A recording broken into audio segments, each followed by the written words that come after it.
This channel does not promote any violent, harmful, or illegal activities. All content provided by this channel is meant for an educational purpose only. SP Das, চিকিৎসক SP Das, তাকে অনেকেই বলছেন তিনি নাকি স্বাস্থ্য দপ্তরের মেঘনাদ, মেঘের আড়ালে থেকে সব কলকাঠি নাড়তেন। তিনি বিস্ফোরক অভিযোগ করেছেন আমাদের।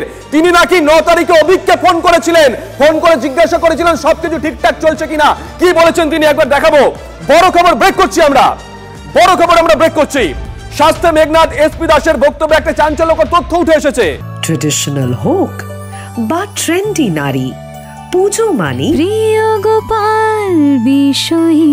কলকাতায় আর জেলায় জেলায় তিলোত্তমা খুনের দিন অভিকের সঙ্গে ফোনে 4 থেকে 5 বার কথা বলেছেন এসপি দাস। কে অভিক, কেন তাকে ফোন করেছিলেন, ময়না তদন্ত ঠিক মতো হয়েছে কিনা তাই জানতে চেয়েছিলেন এসপি দাস। অকপট বলেছেন আমাদের ক্যামেরার সামনে। ঠিক কি বলেছেন যা অনেকগুলো প্রশ্নের জন্ম দিয়েছে, শুনুন। ট্রেডিশনাল হোক বা ট্রেন্ডি নারী, পুজো মানে প্রিয় গোপাল বিষয়ী। কলকাতায় আর জেলায় জেলায় 9ই আগস্ট তিলোত্তমা ধর্ষণ এবং খুনের দিন, সেই দিন আপনার সঙ্গে সন্দীপ ঘোষ, সুশান্ত রায়, সুদীপ্ত রায়দের সঙ্গে কথা হয়েছিল বা অভিজ্ঞদের সঙ্গে? অভিজ্ঞদের সাথে কথা হয়েছিল। আমি জানতে চাইছিলাম যে ঘটনাটা কি ঘটছে। এরকম একটা ঘটনা তো এই এতদিন তো বয়স হয়ে গেল, এখনও তো কোনোদিন শুনিনি এরকম ঘটনা ঘটতে পারে। অবিশ্বাস্য একটা ঘটনা। ন্যাচারালি আমার একটু কৌতূহল ছিল কে করলো, কি হচ্ছে, ওখানে কী গণ্ডগোল চলছে, পোস্টমর্টম ঠিকমতো হচ্ছে কি না, সেই খবরগুলো কে আছে ওখানে, দেখাশোনা কে করছে, পুলিশ ঠিকমতো কাজ করছে কি না, মানে এসছে কি না, সেই খবরগুলো আমি নিয়েছি অভিজ্ঞের কাছ থেকে। অভিজ্ঞ ওয়াজ প্রেজেন্ট দেয়ার, এগুলো আমি নিয়েছি খবর। অভিজ্ঞদের সঙ্গে তো 4-5 বার কথা হয়েছে। আমি জানতে চাইছিলাম কৌতূহল যে কী হলো। কি বললো অভিজ্ঞ, কী হয়েছে? ও বললো যে এরকম ব্যাপার হয়েছে, পুলিশ এসছে, পোস্টমর্টম। এরকম ব্যাপারটা মানে এই যে খুন ধর্ষণের কেসটা, তারপরে কটা নাগাদ 2টো ফুটো হবে হয়তো এরকম। অনেকে সিবিআই ডাক পেয়েছে, আপনি ডাক পেয়েছেন? না, সম্ভাবনা আছে? ডাকলে যাবো, কি আছে, আমি তো কিছু ওর মধ্যে তো ইনভলভ নই। আমি যখন ডাকবো যাবো, আমার তো কোনো অসুবিধা নেই কিছু। আপনি তদন্তের সহযোগিতা করবেন? নিশ্চয়ই, 100 বার করবো, কেন করবো না। এটা আমরা চাই তদন্ত ঠিকঠাক হোক তদন্ত, আর আসামি ধরা পড়ুক তাড়াতাড়ি। এসপি দাস কেন ফোন করতে গেলেন ওই অভিককে? কে অভিক, কেন তাকে ফোন করতে গেলেন? আরো তো অনেক ওখানে চিকিৎসকরা ছিলেন, বা তিনি তো আরো অন্য কাউকে জিজ্ঞাসা করতে পারতেন। 4 থেকে 5 বার ফোন করেছেন অভিককে, নিজের মুখে বলছেন। তিনি বলছেন অভিক নাকি তাকে 2টা-2:30টার সময় বলেছিল খুন ধর্ষণ হয়েছে। আচ্ছা, ময়না তদন্তের আগে অভিক কি করে বলে দেয়? আইদার অভিক জানতেন জ্যোতিষী, অথবা এসপি দাস এখন উল্টোপাল্টা কথা বলে কিছু একটা বিভ্রান্ত করার চেষ্টা করছেন। এর বাইরে তো কিছু হতে পারে না। ওয়াকিবহাল মহল তাই বলছে।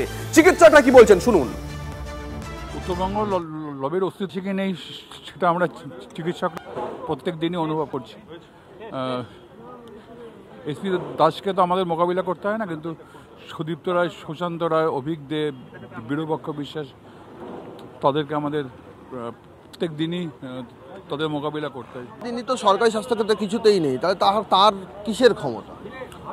তিনি হচ্ছেন কিং মেকার, এক্সট্রা কনস্টিটিউশনাল পাওয়ার, যারা আমাদের স্বাস্থ্য দপ্তরকে নিয়ন্ত্রণ করছেন, আমাদের হেলথ সেক্রেটারিকে নিয়ন্ত্রণ করছেন, ডিএইচএস, ডিএমএ সবাইকে নিয়ন্ত্রণ করছেন। যদি শুধু মুখ্যমন্ত্রীর পরিবারের চিকিৎসকের বাইরে ওনার কোনো রোল না থাকে, তাহলে উনি বারবার এই 9 তারিখে কী হয়েছে একটি বিশেষ ব্যক্তিকে যে এখন বারবার সিবিআই অফিসে সিজিও কমপ্লেক্সে আসা যাওয়া করছে, তাকে ফোন করে জানছেন পোস্টমর্টেম কেমন হচ্ছে না হচ্ছে জানছেন। ধরে নিলাম নর্থ বেঙ্গল লবি নামটা ওনার পছন্দ হয়নি, অন্য কোনো লবি দিয়ে দিন না নাম, কিন্তু একটা লবি তো আছেই, একটা মেডিকেল মাফিয়া রাজ তো আছেই। মানে এবং প্রকারান্তরে কিন্তু উনি স্বীকার করেই নিয়েছেন যে তাদের সঙ্গে ওনার যোগাযোগ আছে।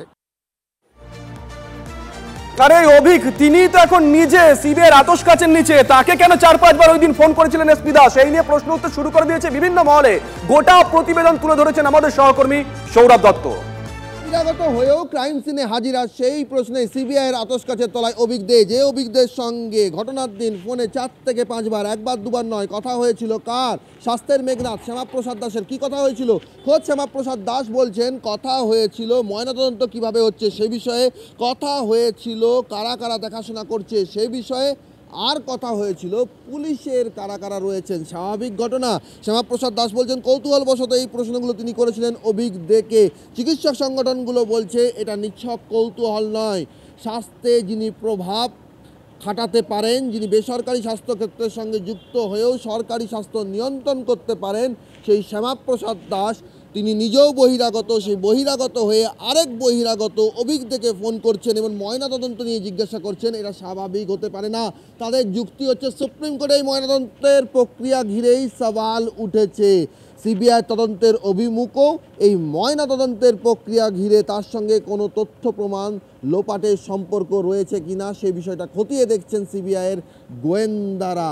আর এই ময়নাতদন্তে ত্রুটি রয়েছে কিনা সেই প্রশ্নেই বারবার সিজিও কমপ্লেক্সে ডাক পাচ্ছেন তিলোত্তমার ময়নাতদন্তে মেডিকেল বোর্ড যে গঠন করা হয়েছিল তার প্রধান অপূর্ব বিশ্বাস। আর সেই ময়নাতদন্ত ঘিরেই স্বাস্থ্যের মেঘনাথ শ্যামাপ্রসাদ দাস যখন অভিজ্ঞকে ফোন করেন তখন সেটা নিছক কৌতূহলবশত মানতে নারাজ চিকিৎসক সংগঠনগুলি। ক্যামেরা দীপঙ্কর জানার সঙ্গে সৌরভ দত্ত, টিভি 9 বাংলা, কলকাতা।